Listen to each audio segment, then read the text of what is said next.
ले चलता है प्यारी सी हाजिरी के साथ इस कार्यक्रम को अगले प्रोग्राम में ले चलता हूँ।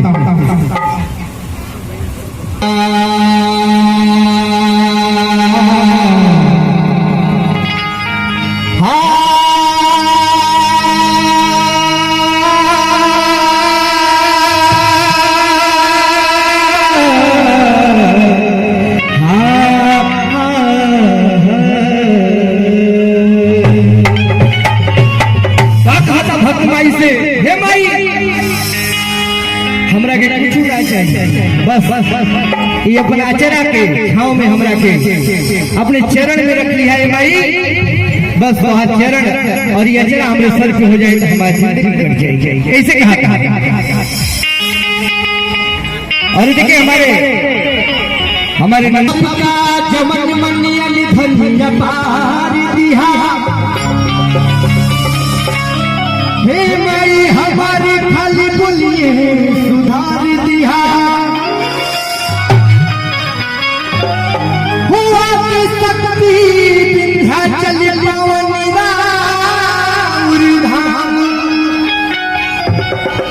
और नाम लेत बन जा रहे और सबके बिगड़ल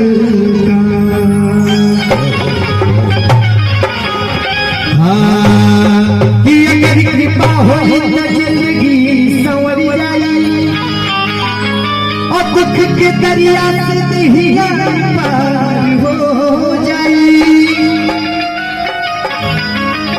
और भक्ति करके तरल बलोग कितना दुनिया के अथाक बिना मन हमार भर जाई।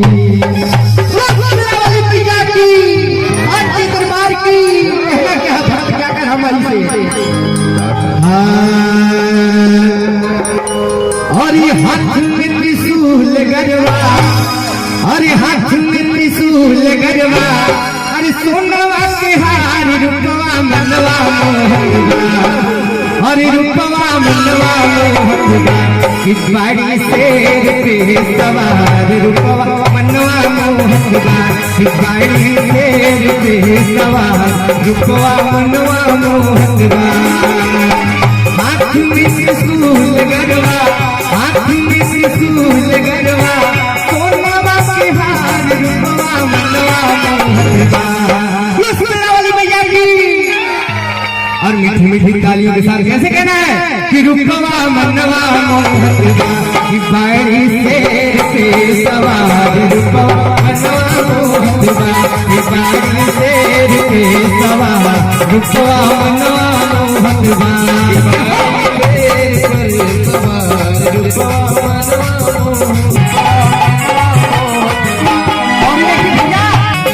एक हाथ चक्र तुझे सोहे तलवारिया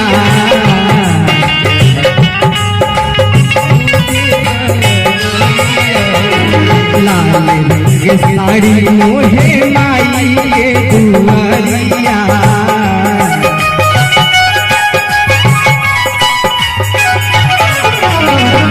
एक हाथ चक्र तुझे सोहे तलवारिया लाल रंग साड़ी मोहे माई के दुआरिया सोन के मिटवा सोहे सोन के मिटवा सोहे माई के लाल रूपवा मनवा मोहनवा और सुरतिया मनवा मोहनवा की बाड़ी शेर पे सवार रूपवा मनवा मोहनवा की बाड़ी शेर पे सवार रूपवा मनवा मोहनवा।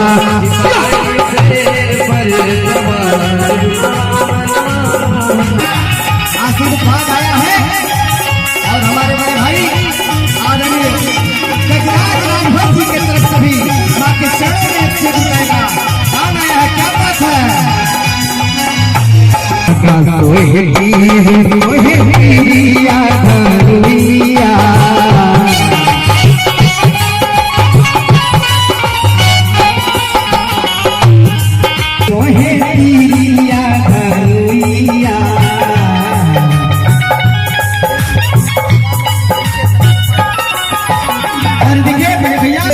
तीरिया धनुइया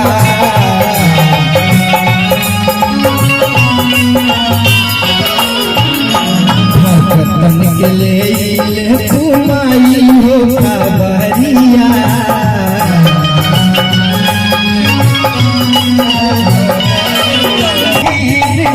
तीरिया धनुइया भगतन के ले कुमाई हो खबरिया चम चंचल एक हाथ तुझे कहना है माई के सिंगार कैसे होता गदा सोहे तीरिया धनुइया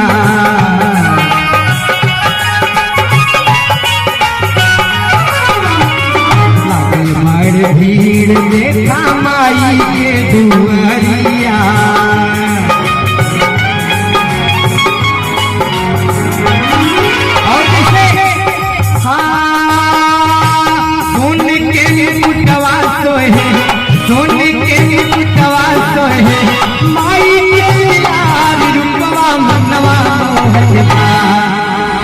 एगो भक्त भैया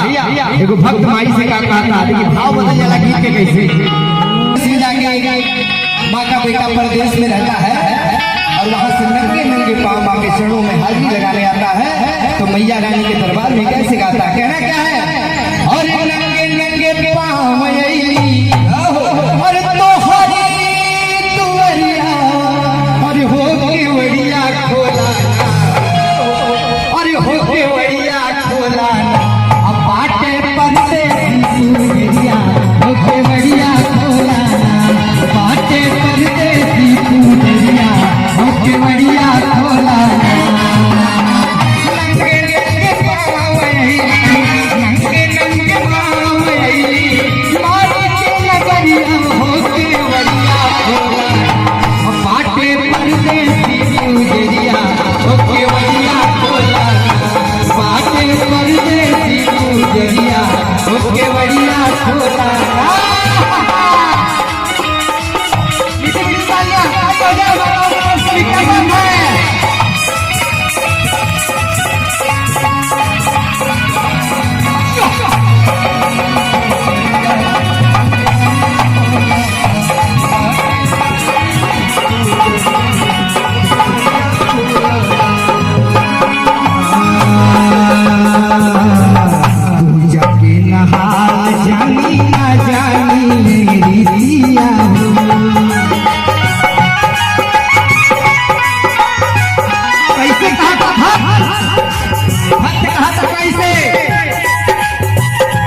हाल जानी न जानी मेरी दिया हो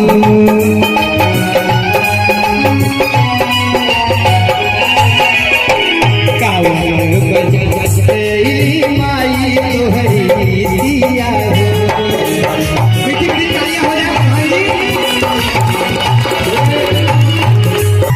पूजा के नहाल जानी नाही जानी दिया हो